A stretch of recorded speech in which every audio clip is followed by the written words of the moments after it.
जैसे पिछली रिपोर्ट 8 नवंबर की है कि अभी तक 1200 करोड़ का पेमेंट हुआ है।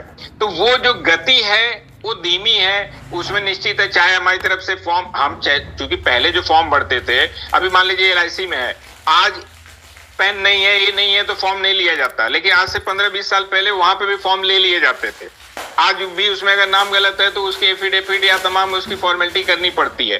तो निश्चित है कि सहारा में वो चीजें धड़ल्ले से भर ली जाती थी, अब वो कमियां आ रही हैं, क्योंकि जो वहां पे है जेन्युइन कस्टमर की मांग कर रहा है और सुप्रीम कोर्ट के रिटायर्ड जज वहां पे हैं, तो वो उस चीज को नहीं समझते हैं कि आपने कैसे फॉर्म भरा था। उनको है कि भाई A to Z ये सही चाहिए। अब वो A to Z सही में हमारा सम्मानित जमाकर्ता पूरी तरह प्रभावित हो रहा है, नहीं तो अब तक तो ये 5000 करोड़ बट के और भी वो डिमांड करके पैसे ले पाते।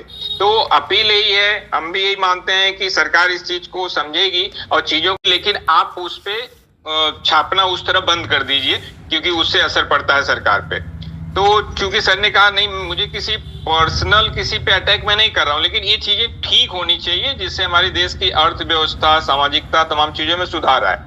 तो उसके बाद क्या हुआ कि हमारा एक पुराना सहारा का होता था स्कीम गोल्डन की, उसके सारे कागजात देने के बावजूद 18 ट्रक PSC बल के द्वारा एक दिन में पूरे उसके सारे मुख्यालय, सहारा के चेयरमैन जो थे उनके घर पे पूरा बाथरूम, लैट्रिन सब पूरा धाड़ मारा गया कि ये कागज चाहिए, कि किसी तरह वो उस चीज को रोकें। तो घटना की एक तरह से कह सकते हैं कि शुरुआत घटनाक्रम वहां से हुई। फिर चूंकि जैसा मैंने कहा कि या तो आप चाटुकारिता करते रहिए या हाँ में हाँ, या कुछ गलत हो रहा है तो चुपचाप बैठे रहिए, ठीक है। फिर घटनाएं कुछ आई, अभी ऐसी बहुत सी घटनाएं होती हैं, हर देश चाहता है कि उसका जो मूल व्यक्ति हो वही मेन जगह पे बैठे। आप द स्पाई करके एक फिल्म है, उसको कभी मौका लगेगा तो आप नेटफ्लिक्स पे देखिएगा। सीरिया देश में एक व्यक्ति डिफेंस मिनिस्टर तक की जगह पे पहुंच जाता है और वो इजराइल का एक मोसाद का जासूस होता है, ठीक। अब सोचिए अगर वो सीरिया का डिफेंस मिनिस्टर बन गया होता तो क्या हालत करता। फिर भी उसके जो इनपुट दिए गए उससे इजराइल ने सीरिया को बहुत ज्यादा नुकसान पहुंचाया। और वो अब तक का एक, मतलब मैं सिर्फ समझाना चाहता हूं कि किसी बाहरी मुल्क को अगर आप अपने देश का प्रधानमंत्री या तमाम बताएंगे, इतिहास भी गवाह है कि पीछे के दिनों में जाइए तो चंद्रगुप्त की भी शादी अगर हुई तो उस समय भी चाणक्य जी ने शर्त रखी थी, ठीक है, ये जो सिकंदर के साथ के सेनापति थे, कि शादी तो होगी लेकिन इनका बेटा राजा नहीं बनेगा। तो वो बातें होती हैं जो हम भी कहते हैं, लेकिन एक पत्रकार पूछे और एक व्यवसायी अगर उस बात को सही कह दे तो वो भी चीज का एक खामियाजा कितना बड़ा, वो कड़ी से कड़ी जुड़ते जाती है। जो सहारा के चेयरमैन साहब ने कहा कि नहीं, एक अपने भारतीय मूल का व्यक्ति प्रधानमंत्री बनना चाहिए, तो वो कड़ियां भी जुड़ी। बाद में गवर्नमेंट आई तो उसमें प्रेम गुप्ता जी जो लालू जी के पार्टी से थे, वो मंत्री थे, मतलब वो फिर ऐसा चीजें देखा गया कि अच्छा ये कंपनी है तो इसका कहां से हम इसको कमजोर कर सकते हैं। तो वो घटनाएं होते हुए आगे चलते चलते जाके जब ये कंपनी ने जो बॉन्ड वगैरह इश्यू किए थे वहां पे आया, लेकिन हुआ तो वो पॉलिटिक्स से, लेकिन चला गया बाद में। चूंकि कंपनी को भी फाइट करना था तो वो जुडिशियल में भी गया उन चीजों को लेके, और वो जुडिशियल में चलते हुए जब वो सुप्रीम कोर्ट तक चला गया तो वहां पे कानून में, जैसा अभी जीके सिंह सर ने बात किया कि बदलाव किया गया, तो आपको बताऊं कानून में बदलाव किया जाता है तो कई चीज सबके लिए किया जाता है, लेकिन कई जगह भारी पड़ता है। जैसे वोडाफोन के मामले को लीजिए, जिसका सिंह साहब ने जिक्र भी किया। वोडाफोन ने 56,000 करोड़ में हज कंपनी को, वोडाफोन को बेचा। अब वो पैसा लेके चला गया। अब भारत सरकार का इनकम टैक्स डिपार्टमेंट ये कहता है कि इसके ऊपर हमारा 11,000 करोड़ रुपया टैक्स बनता है।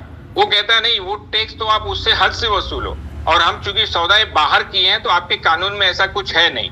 फिर उस कानून को पीछे के डेट से लागू किया जाता है और उसके आधार पे उस पे 21,000 करोड़ तो पेनल्टी के साथ जाता है और उसके 7,000 करोड़ की प्रॉपर्टी को, चीजों को जब्त करती है भारत सरकार। नतीजा ये होता है कि इन्फोसिस के संस्थापक तक बार बार कहते हैं कि अगर मैं बाहर जाता हूं तो मामला वोडाफोन का आता है कि आपके देश में निवेश कैसे करें, वोडाफोन का तो आपने बैक डेट से वो लगा दिया। अंत में अभी की सरकार क्या नतीजा हुआ कि फ्रांस के कोर्ट ने फैसला सुनाया और भारत सरकार की कई संपत्ति को जब्त किया, एयर इंडिया का।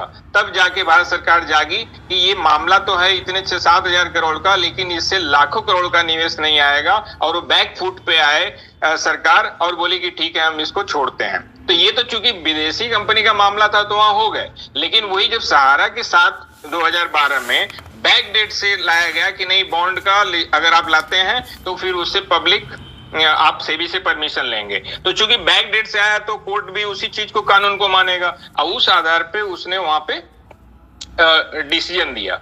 अब चूंकि डिसीजन आने के बाद कोर्ट की भी मजबूरी हो जाती है, किसी जज ने फैसला सुना दिया तो अब उससे आप हट नहीं सकते। नए जज पे जज बदले जा रहे हैं, चीफ जस्टिस आ रहे हैं, लेकिन वो सोचते हैं कि अगर हमने जरा भी बदला तो हमारे ऊपर आरोप लग जाएगा, तो क्या फायदा। इससे अच्छा हम उसको फुलफिल कराएं कि भाई आपका ये इतना 1000 करोड़ है, इतना आप दो तभी आप छूटोगे, तब तक आप छूटोगे नहीं। अब कुल मिला के अगर अभी तक विथ इंटरेस्ट देखें तो 28,000 करोड़ रुपए पड़े हुए हैं, जो एक बहुत बड़ी राशि है।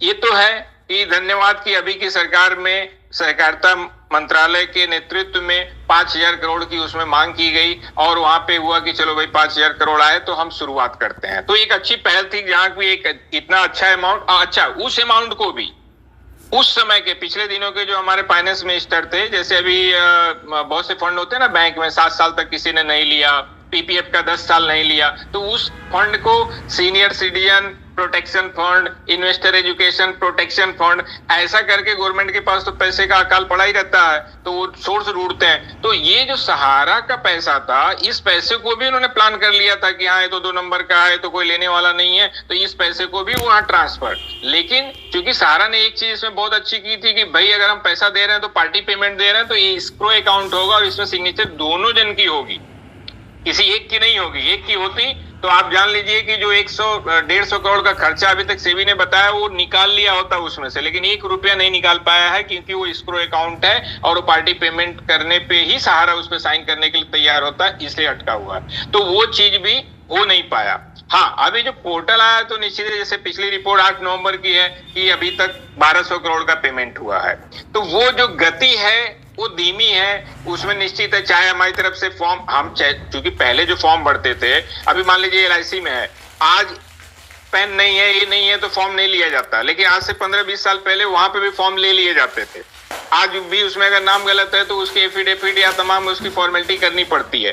तो निश्चित है कि सहारा में वो चीजें धड़ल्ले से भर ली जाती थी, अब वो कमियां आ रही हैं क्योंकि जो वहां पे है जेन्युइन कस्टमर की मांग कर रहा है और सुप्रीम कोर्ट के रिटायर्ड जज वहां पे हैं, तो वो उस चीज को नहीं समझते हैं कि आपने कैसे फॉर्म भरा था। उनको है कि भाई A to Z ये सही चाहिए। अब वो A to Z सही में हमारा सम्मानित जमाकर्ता पूरी तरह प्रभावित हो रहा है, नहीं तो अब तक तो ये 5,000 करोड़ बट के और भी वो डिमांड करके पैसे ले पाते। तो अपील यही है, हम भी यही मानते हैं कि सरकार इस चीज को समझेगी और चीजों को उसने आसान किया भी है, लेकिन अभी भी काफी मतलब उसमें आसान करना बाकी है, वो हो ताकि हम ज्यादा से ज्यादा जमा करता, हमारा अभी जैसे 50,000 है, फिर वो रेंज और बढ़ाएं, 5 लाख के ऊपर वालों को मतलब उसमें शामिल करें जिनसे ITR और तमाम चीजें मांगी जा रही हैं। जबकि 1 लाख जमा किया 15 साल में, उसका 10 लाख हुआ, वो कहां से लाए कि मैं 10 लाख कहां से लाया। तो ये चीजों को सुधार करते हुए उसमें तेजी आए, जिससे हमारा एक 28,000 करोड़ बड़ी रकम है। चूंकि मैंने कहा कि सुप्रीम कोर्ट का क्या है कि पहले का ऑर्डर, अब वो चाहे उनका जो भी ये रहे कि भाई अगर हम इनको छूट दिया तो दूसरे लोग भी आएंगे, तो इसलिए वो अपना पकड़ के बैठे हैं स्टैंड की नहीं, आपको 24,000 समथिंग करोड़ देना है, 10,000 करोड़ बाकी है वो दीजिए। अब उस चीज पे संस्था मैनेजमेंट अपना काम कर रहा है। तो यानी अगर 28,000 करोड़ में 10 और जोड़ दीजिए आने के बाद, तो 38,000 करोड़ का पेमेंट निश्चित है, ये लगता है कि पोर्टल के माध्यम से होगा। बस उसको आसान करने की जरूरत है। जो भी सम्मानित जमा करता है, जिनका भी फिलहाल वो मार्च 23 पकड़ा हुआ है, आगे वो डेट भी हो सकता है जनवरी में बढ़े, तो उस पे फिलहाल डिमांड करके अपना जो भी प्रोसीजर है, ताकि वहां से ज्यादा पैसे निकल जाएं, ताकि बाद में कंपनी के हेड में जब आए तो फिर कंपनी बाकी का भुगतान करेगी। लेकिन जैसा कि आज का टॉपिक है चक्रव्यूह, तो निश्चित है कि चक्रव्यूह की शुरुआत थोड़े से होती है, लेकिन या तो आप शांत बैठे रहें, उनकी सुनते रहें, तो वो भी सही नहीं है। क्योंकि कई लोग कहते हैं आपको शांति बैठना चाहिए, लेकिन अगर आप अपने से खुद पूछें कभी, तो कब तक कितनी बार आप शांत बैठे रहें। जैसे कि एग्जांपल आप बताएं कि क्रिकेट में जब इस पुणे वॉरियर टीम ली गई, तो उस समय युवराज सिंह का क्या हुआ कि कैंसर हो गया, तो उस समय कंपनी ने मांग किया कि हमको बाहरी खिलाड़ी लेने दिया जाए। मुंबई इंडियंस को लेने दिया गया, इनको नहीं लेने दिया गया। बाहर मैच हो रहा था, सहारा का बैनर हटा के वहां एम्बिवली लिख दिया गया, फिर भी हमारा पैसा वापस नहीं किए। तो ऐसे कई घटनाएं हुई। तो उसपे एक चेयरमैन बोले थे कि भाई एक बार मारो, दो बार मारो ठीक है, बार बार मारो तो आदमी को दर्द नहीं करेगा क्या? तो ऐसे आप एकदम मतलब वो तो किसको दर्द नहीं करेगा जो एकदम निर्जीव हो, मर गया हो। तो वो चीजें होती हैं, कुछ लोगों की अपना व्यक्तित्व होता है। तो वो चीज उन्होंने कहा, तो अब किसी की नजर में हो सकता है बोले नहीं ऐसा नहीं बोलना चाहिए था, कोई बोलेगा बोलना चाहिए। तो वो तो बातें बीत गई, उससे नहीं मतलब। लेकिन वो एक चक्रव्यूह तैयार होता रहा है, आगे भी कई कंपनियों के साथ होता है, भविष्य में ऐसा नहीं है कि होगा नहीं, ये चीजें चलती हैं। लेकिन अभी फिलहाल है कि जो पोर्टल है उसमें आसानी हो और ज्यादा से ज्यादा सम्मानित जमाकर्ता का उसमें पेमेंट की प्रक्रिया आसान हो। सर मेरा धन्यवाद, हो गया।